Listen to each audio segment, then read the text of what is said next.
ఈ ఇంటికి కాదు, మీ అత్తోరింటికి. రేయ్ రండిరా.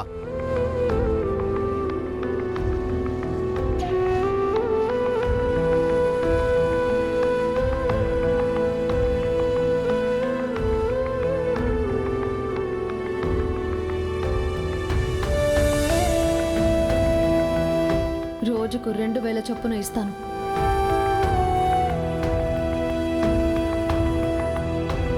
ఒక్క రోజు మిస్ అయినా ఈసారి మేము వచ్చేది ఈ ఇంటికి కాదు, మీ అత్తోరింటికి. మీ అత్తోరింటికి.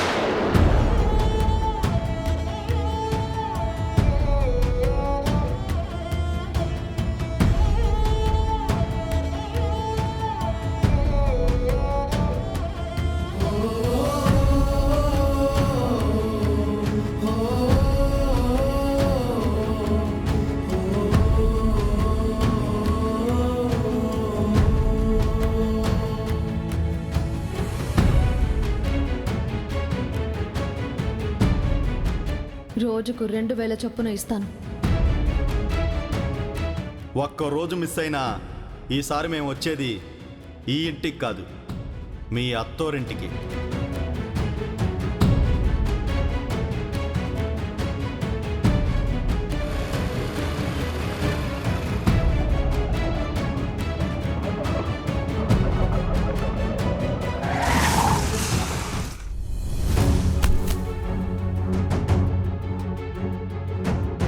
అయ్యో,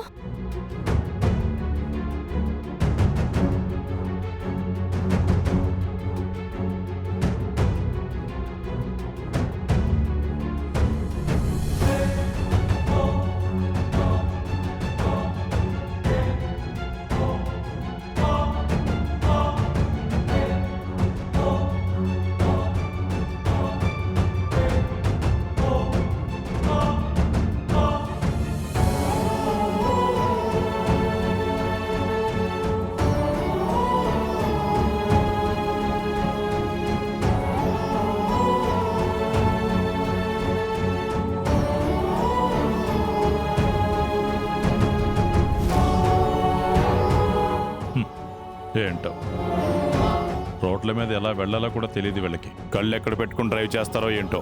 ఏమయ్యా, ఈ అమ్మాయిని చూస్తుంటే ఏదో బాధలో ఉన్నట్టుగా ఉంది. ఏం కాలేదుగా, వదిలేయండి అయ్యా. అమ్మా నువ్వేంటమ్మా ఇక్కడే ఉన్నావు? వెళ్ళమ్మా, వెళ్ళు వెళ్ళు. ఏంటన్నా వెళ్ళమ్మా. నువ్వు ఏం మాట్లాడుతున్నావు? లేదులేండి, వదిలేయండి అయ్యా. ఎందుకమ్మా అమాయకుల ప్రాణాలతో ఆడుకుంటారు?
ఫోన్ కూడా ఎత్తట్లేదు. ఎక్కడికి వెళ్ళింది ఇది?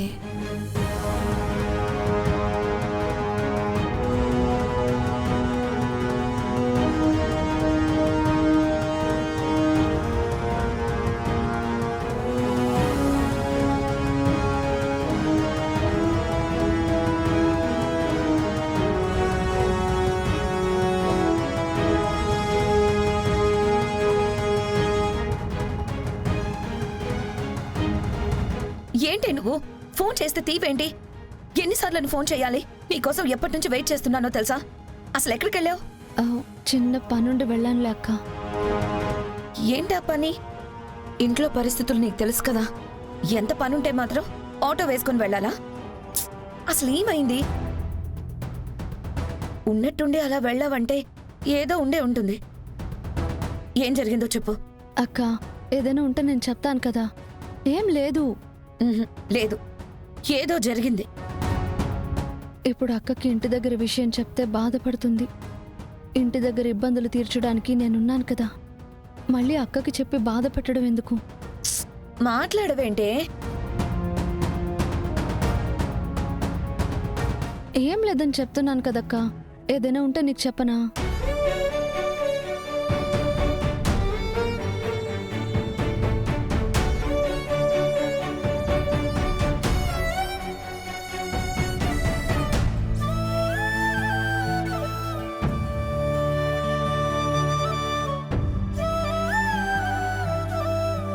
ఇగో పాప, నువ్వు యాడికి పోయినావో ఎందుకు పోయినావో నాకు అర్థమై ఉండదులే. కానీ పోయేటప్పుడు మాట నాతోనైనా చెప్పొచ్చు కదా నువ్వు. మా అత్త ఎంత రచ్చ చేసి ఉండదో తెలిసినా? వదినమ్మా నేను ఇద్దరం సర్ది చెప్పడానికి అల్లాడిపోయినాం. మొత్తానికి ఎట్నో మా పులి దాకా పోకుండా ఆపేసినాం. కానీ నువ్వేదన్నా చేసినావంటే దానికి ఒక కారణం ఉంటుంది.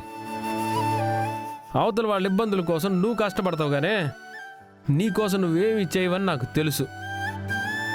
ఓ మాట నాతో చెప్పేసిపోయి ఉంటే ఇంట్లో నేను కవర్ చేసేవాడిని కదా.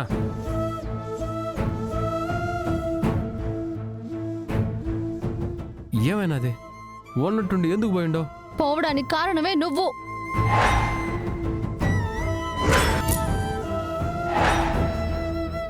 ఎందుకు పోయానని అడుగుతున్నావుగా. నువ్వు చేసిన పని వల్లే పోవాల్సి వచ్చింది.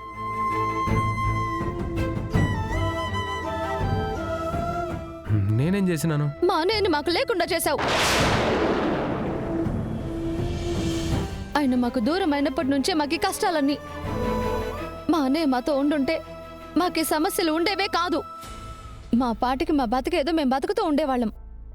ఈ రోజు ఇలా బాధపడాల్సిన అవసరం వచ్చేదే కాదు. అందరం హాయిగా ఉన్నాం, ఉన్నది తిన్నాం. మాకంటూ కష్టం తెలియకుండా మా అన్నయ్య మమ్మల్ని పెంచాడు. మా అన్నయ్య మొహంలో నవ్వుని, ఆయన ప్రేమని మాకు దూరం చేశావు.